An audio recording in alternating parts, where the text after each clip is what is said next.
ইয়া আইয়ুহাল্লাযীনা আমানু তুবু ইলাল্লাহি তাওবাতান নাসুহা। আল্লাহ রাব্বুল আমিন বলেন, রে দুনিয়ার বান্দা বান্দিরা, ও আমার ইমানদার মায়ার বান্দা বান্দিরা, তুবু ইলাল্লাহ, তওবা করে আল্লাহর দিকে ফিরে আসো। তুবু ইলাল্লাহি তাওবাতান নাসুহা, তওবার মতো তওবা করে, তওবায়ে নাসুহা করে আল্লাহ রাব্বুল ইজ্জত ওয়াল জালালের দিকে ফিরে আসো। ও ভাই, তাইলে তওবায়ে নাসুহা কি? তওবায়ে নাসুহা হচ্ছে, এক নাম্বার বুঝার চেষ্টা করেন, সারা জীবন ভর ভাই আমরা তওবা করি, ইয়ার পরেও দেখা যায় আমার চরিত্র বদলায় না। কিভাবে বদলাইবে? আপনি আসতেছেন ইটনা বাজার থেকে এই গাজীপুরে, রাস্তায় আপনি আচার খাইছেন, পায়ে খাইয়া পাইছেন ব্যথা, ডাক্তারের কাছে গেছেন ঔষধের জন্য, ডাক্তার দিছে মলম, যেই জায়গায় ব্যথা পাইছেন এই জায়গায় মালিশ করবেন। আপনি পায়ে না করে জায়গায় গিয়ে মালিশ করেন, কি মনে করেন কিয়ামত পর্যন্ত ব্যথা ভালো হবে? কিয়ামত পর্যন্ত ভালো হবে না। আমাদের তওবার কন্ডিশন তো ভাই আজকে এমন হয়ে গেছে, এই জন্য বান্দা হাজারো তওবা করে কিন্তু চরিত্রের পরিবর্তন আসে। তাওবায়ে নাসুহা কাকে বলে? তাওবায়ে নাসুহা বুঝার চেষ্টা করবেন। এক নাম্বার স্বীকার করা, কি করা? স্বীকার করা। দুই নাম্বার ক্ষমা চাওয়া। তিন নাম্বার অনুতপ্ত হওয়া। চার নাম্বার প্রতিজ্ঞাবদ্ধ হওয়া আর জীবনে এমন গুনাহ করব না। পাঁচ নাম্বার যেই গুনাহটা করছিলাম এইটারে অন্তর থেকে ঘৃণা করা। এই পাঁচটা শর্ত নিয়ে যদি আপনি আমি তওবা করতে পারি, আল্লাহ বলেন, বান্দা বান্দি আমি শুধুমাত্র তোমার জীবনের গুনাহ মাফ করব তা না, উলাইকা ইউবাদদিলুল্লাহ সাইয়্যাতিহিম হাসানাত, তোমার জীবনের সমস্ত গুনাহগুলাকে আমি আল্লাহ নেকি দিয়া বদলাইয়া দিব। শুধু মাফ করবে না, গুনাহকে নেকি দিয়ে পরিবর্তন করে দিবে, গুনাহকে নেকি দ্বারা পরিবর্তন করে দিবে। কিন্তু আমরা তো ভাই সিস্টেমই বুঝি না। এক নম্বর ফাউন্ডেশনই তো ফেস লাগাইবেন। আল্লাহ যে বলছে তাওবায়ে নাসুহার এক নম্বর শর্ত স্বীকার করা। আপনি স্বীকার করবেন কার কাছে? কথা কয় না, কার কাছে? আল্লাহর কাছে। না না, আল্লাহর কাছে আপনি স্বীকার করবেন কি? আপনি এই এলাকার মেম্বার, চেয়ারম্যান, এই এলাকার ক্ষমতাধর মানুষ, আপনি এলাকার সাধারণ জনগণকে তাপ্পর মারছেন, সাধারণ জনগণের সাথে অবিচার করছেন, ইমাম সাহেবের সাথে অবিচার করছেন, আর আপনি আল্লাহর দরবারে গিয়া আল্লাহর কাছে গিয়া তওবা করে মাফ চাইবেন। আল্লাহ বলে, এমন বাটফারি তওবা কিয়ামত পর্যন্ত করবা, এই তওবা কোন কাজে আসবে? তাইলে স্বীকার করতে হবে আমি অপরাধ করছি যার কাছে, আগে স্বীকার করা লাগবে তার কাছে।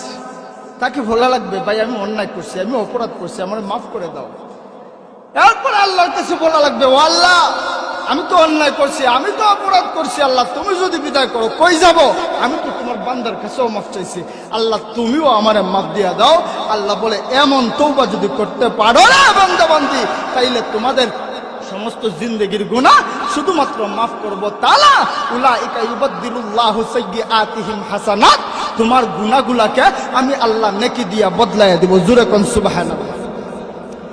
আমার ভাইরা, আমার বন্ধুরা, বুখারী শরীফের ঘটনা, বনি ইসরাইলের এক ব্যক্তি একটা দুইটা নয়, একাধারে 99টা মার্ডার করছে, খুন করছে। কয়টা? 99টা খুন করছে। 99টা খুন করার পর আল্লাহর বান্দার হঠাৎ মাথায় চলে আসলো, আমি একটা দুইটা নয় 99টা খুন করলাম, আমি যদি এই মুহূর্তে দুনিয়া থেকে বিদায় নেই, আল্লাহ রাব্বুল ইজ্জত ওয়াল জালালের দরবারে আমি কি জবাব দিব? কি জবাব দিব? এবার এলাকার লোকজনদেরকে গিয়ে জিজ্ঞেস করে, ও আমার ভাইয়েরা, তোমাদের জানা মতে কোনো আল্লাহর ওয়ালি আসেনি? আমাকে একটু বলো না। লোকেরা একজন আল্লাহর ওয়ালির সন্ধান দিয়ে পাঠিয়ে দিলেন, ওনার কাছে যাও।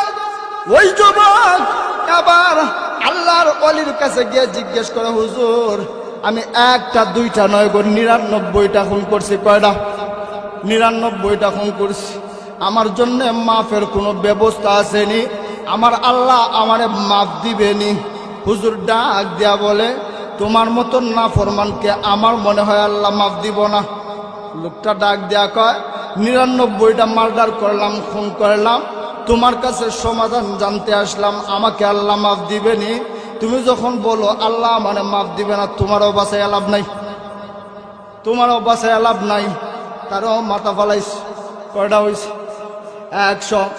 100 খুন করার পর এবার আল্লাহর বান্দা চিন্তায় নিমজ্জিত হয়ে গেছে, পাগলের মতো চিন্তা করে, একটা দুইটা নয় 100 খুন করলাম, আমার জন্য আল্লাহর কাছে মাফের কোনো ব্যবস্থা আসেনি।